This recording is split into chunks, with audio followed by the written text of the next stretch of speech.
एकीकडे निवडणुकांच्या प्रचाराची धामधूम सुरू असताना दुसरीकडे महाराष्ट्राची तहान मात्र टँकरला टांगली गेलेली आहे। मराठवाड्यामध्ये तर कोणत्याही गावामध्ये गेलं की गावाच्या कमानीखाली स्वागताला रिकाम्या पिंपांची रांग दिसतीये। बाया बाप्पे आणि चिल्ल्यापाल्यांच्या घशाला कोरड पडलेली आहे, तर हाताच्या फोडाप्रमाणे जपलेल्या बागांचा जागच्या जागी कोळसा झालाय। पाण्याविना चाराच मिळत नसल्यानं जनावरांची ही पोटं खपाटीला गेली आहेत।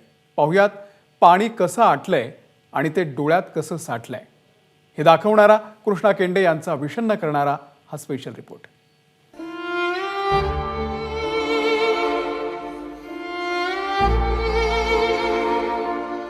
दीड वर्षापासून आमची पाण्याचीच प्रॉब्लेम आहे।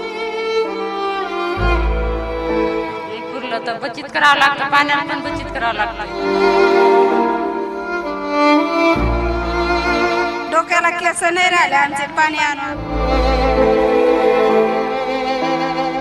मराठवाड्यातला सर्वाधिक टँकर सुरू असलेला जिल्हा म्हणजे छत्रपती संभाजीनगर। गावागावात गेलं की कमान पाहायला मिळते, रामराम पाहुणं आपल्या गावात स्वागत आहे। मात्र हल्ली ही कमान काही दिसत नाहीत, दिसतात अशा प्रकारचे ड्रम, आणि ते ड्रम सांगतात पाणी टंचाई तुमचं स्वागत करते। अशा प्रत्येक गावामध्ये अशा प्रकारचे ड्रम पाहायला मिळतात आणि त्यामध्ये जितकं पाणी मिळेल तेवढं साठवून घेण्यासाठीची धडपड या ठिकाणी महिलांची सुरू असते। खरं तर गावामध्ये अशा प्रकारची पाण्याची योजना आहे, परंतु या योजनेला जर आपण पाहिलं तर या नळातून पाणी कधी आलं असेल का माहीत नाही। हे पूर्णपणे आता हे फिरणंही एवढी कठीण झालंय, इतकं जड झालंय, कारण की ह्याला फिरायची सवयच माहीत नाही। या नळाला हे नळ कोरडे आहेत।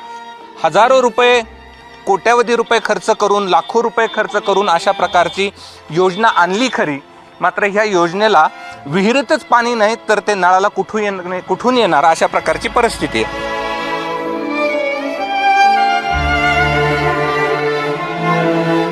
पाण्याची कधी तर येतं टँकर?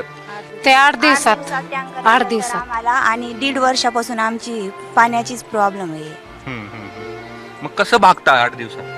सर असा थोडाफार गावात नाही विकत घ्यावा लागतं आम्हाला। बरं, काय हंडा विकत घेता पाणी तुम्ही? 10 रुपये 3 हांडे, 10 रुपये 3 हांडे, 3 रुपये हंडा घेतो। 5 रुपयाने एक हांडे घेत असतो आम्ही प्याला, त्याच्यात काय भागत नाही। बरं, काय तुमची काय हालत आहे पाण्याची? बेकार आहे का? आमची तशी झालं ते काय करा, ढोरं आहे आमच्या जवळ 10-12, लई दैन राहते आमची, कसं तरी कुडून आणून पाणी पाजावं लागतं। जनावरे आमच्या जवळ 10-12, माणसं आहे 20 माणसं आहे घरात आमचे, मग त्याला कसं काय करावं आम्ही पाणी? कोणी आले होते ना सर, मत मागितले मत पाण्याचे? हा पाण्याची विचार सुविधा करून देऊ म्हणजे व्यवस्था असं सांगते आम्हाला, व्यवस्था करू। पाण्याची व्यवस्था होईल म्हणे, तुम्ही मतदान करा म्हणे, यावर्षी नक्की पाण्याची सुविधा होईल। बरं, असं किती वर्षापासून ऐकताय तुम्ही? आता लग्न झाले आमचे 25 साल असं करीत वापरीत आलो। डोक्याला केस नाही राहिले आमचे पाणी आणू लांब हिर पाना तुम्ही जवळ आहे का पाणी? धरण इथून 28 किलोमीटर सर, तरी आम्हाला 20-30 वर्षापासून इकडे पाण्याची इतकी गंभीर परिस्थिती आहे की पाणी आमच्या जवळ असून आम्हाला पाणी मिळत नाही। मग तो धरण आमच्या काय कामाचं? आमच्या जिल्ह्यातून बाहेरच्या जिल्ह्यामध्ये पाणी पुरवलं जातं इथून, मग आम्ही पाणीपासून वंचित का?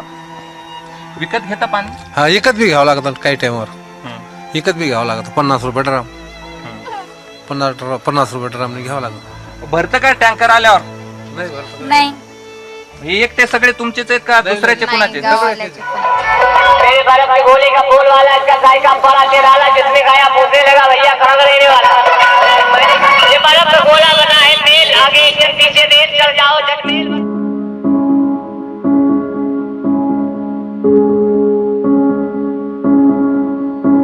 जल जीवन मिशन अंतर्गत प्रत्येक गावात पाण्याची पाईपलाईन केली अशा प्रकारचा दावा सरकारचा आहे। आत्ताही या गावामध्ये जल जीवन मिशन हर घर जल हर घर नल अशा प्रकारचा बोर्ड लावलाय, मात्र त्या बोर्डच्याच खाली जर आपण पाहिलं तर नळ नाहीये, तिथे तुम्हाला पाहायला मिळतील पाण्याच्या टाक्या।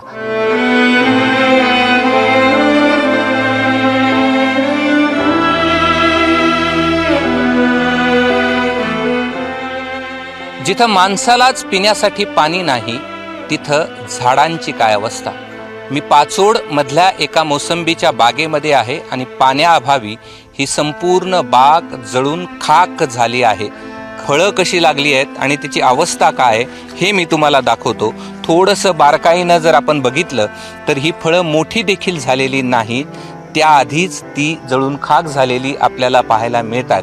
ही मोसंबीची फळं जळाली नाही आहेत, शेतकऱ्यांची स्वप्न जळून खाक झाली आहेत. कारण की आपल्या लेकराप्रमाणे जपलेलं हे मोसंबीचं झाड त्याच्या डोळ्या देखत पाण्याअभावी जळून चाललंय. हे जळून जाऊ नये म्हणून ठिबक केलं, मात्र ज्या ठिबक ज्यातून केलं म्हणजे ज्या विहिरीतून त्याला पाणी येणार होतं ती विहीरच या ठिकाणी कोरडी ठाक पडलेली आहे आणि त्यामुळे मोसंबीच्या बागांची ही अशी अवस्था झालेली आपल्याला पाहायला मिळते. डोळ्या देखत हे सगळं जळून चाललंय. काय भावना आहेत तुमच्या? किती जपलं होतं खरं तर या मोसंबीच्या बागेला तुम्ही? पाणीच नाही तर काय करणार सर. पण 7-6 वर्षापासून पाणी देत 8 वर्ष झाले या झाडाला, पण पाणीच नाही राहिलं. सततचा दुष्काळ हे ते परिणाम. भरपूर खर्च झाला, ठिबक केली, विहीर खांदली, पाणीच नाही ते काय. अगदी अशीच ही फळं जळाली नाहीत तर शेतकऱ्यांची स्वप्न जळून खाक झालेली आहेत. 7 वर्ष आपल्या मुलाप्रमाणे जपलं, मात्र लहरी निसर्गानं इथल्या बागेची अवस्था इतकी बिकट केलेली आहे की शेतकऱ्यांना ते सांगणंही कठीण आहे. त्याचे 7 वर्षाचे कष्ट वाया गेलेले आपल्याला पाहायला मिळतात. आणि ही सगळी स्थिती केवळ भयान दुष्काळामुळं आणि लहरी निसर्गामुळे पाहायला मिळते मराठवाड्यातल्या मोसंबीचा आगार असलेल्या पाचोडमध्ये. कॅमेरामन धनंजय दारुंटेसह मी कृष्णा केंडे, ABP माझा, छत्रपती संभाजीनगर. ABP माझा, उघडा डोळे बघा नीट.